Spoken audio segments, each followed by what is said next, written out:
You have everything inside you that you could possibly ever need. I wanted to touch on Fehu a little bit more today.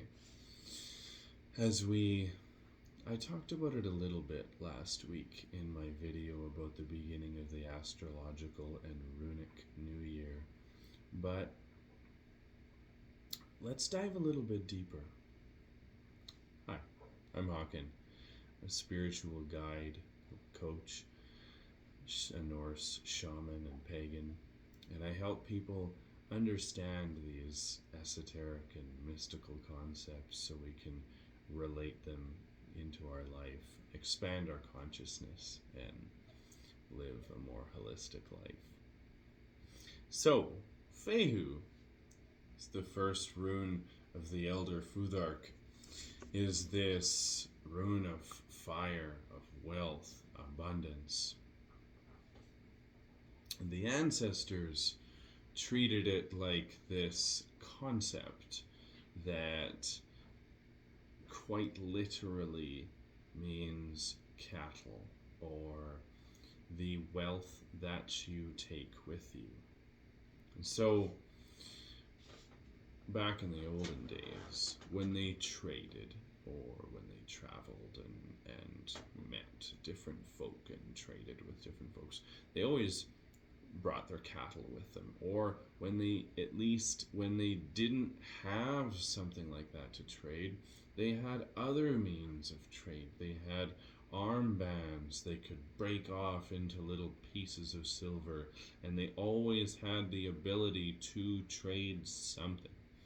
So what Fehu reminds us of is this idea that you carry everything within you that you could possibly need.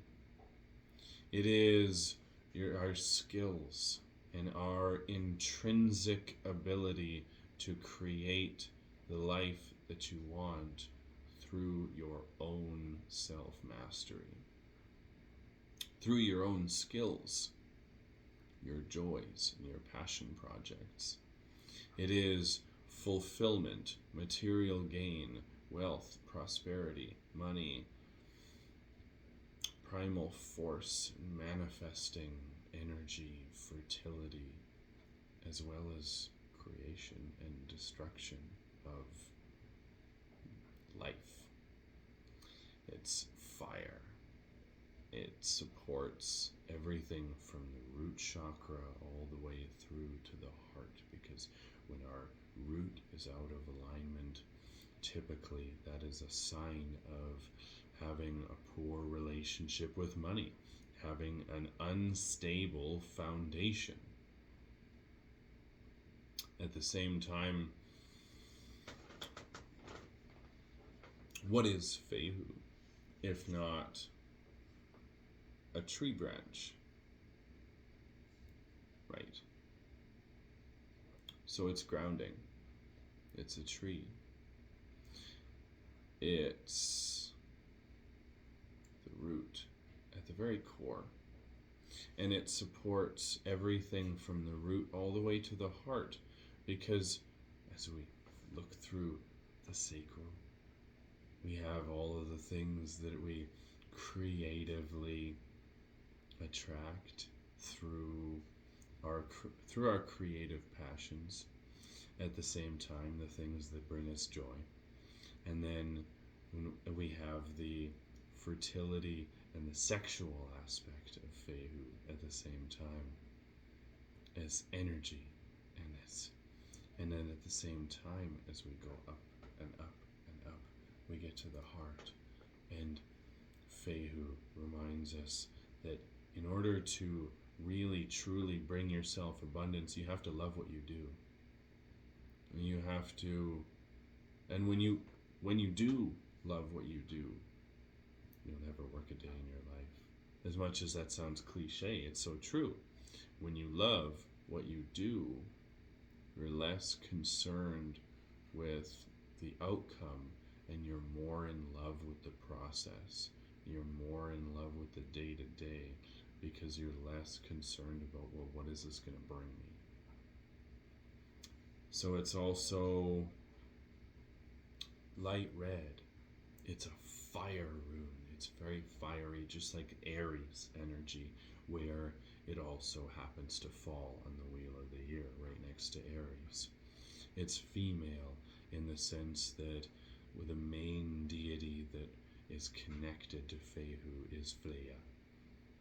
Now we can also connect to Freyr or Balder or other loose concepts of the Aesir, but Freya is so potently connected to Fehu because it's abundance and it's attraction and it's energy magic at its core. Now Freya will also really bring you abundance through Fehu because he is the god of prosperity and wealth and abundance. But at the same time, we can, in ways that we wish to work with it, whether it's drawing it and sitting with it in meditation or singing it, whether that's with Galder or just singing it to yourself,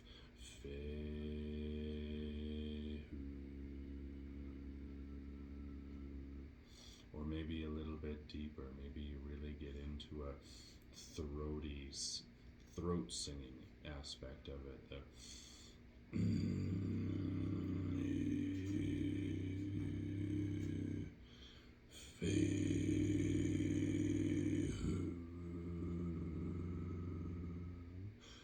Or perhaps writing it on your body.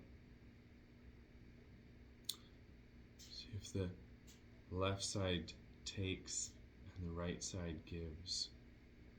Then, as we see our body like a circuit, we can write the left side is for you, and the right side sends it out to other people. So that's a way that we can work with it. And at the same time, Fehu strengthens psychic powers. It really, really helps us to work on our manifestations, send it out. It smooths financial affairs. It gives you the motivation to budget, to get clear with your finances. It'll increase wealth. We can use it to protect valuables. Promotion of personal development. All of these things are related to Fehu. I myself, while working with it, have experienced such prosperous things while working with Fehu. Every time I have been in a week of working with it exclusively, or even a day, I have called in such powerful things. I have noticed that I've finished out certification courses and passed and gotten new clients or gotten appointments or had abundance come my way while working on Fehu just because of its presence in my life. So, however you choose to connect with it, whether you write it on you or wake up and sit there in meditation and think about it, or maybe sing it out to yourself as you call it in at the beginning of the day. May you take it in different ways, and let me know in the comments how some of those things have worked for you or not worked for you. Which ones that you found really natural to do and which ones didn't feel as natural to do. Maybe you're the kind of person who likes to sing the runes, or maybe you're the kind of person who likes to draw different, draw them, and get artsy with them. Maybe even include them in your art or different aspects of things that you do to connect with them. Let me know. I'd love to hear about it. That's all for now. Next week, we will be getting into urus. Bye for now. Have a great day.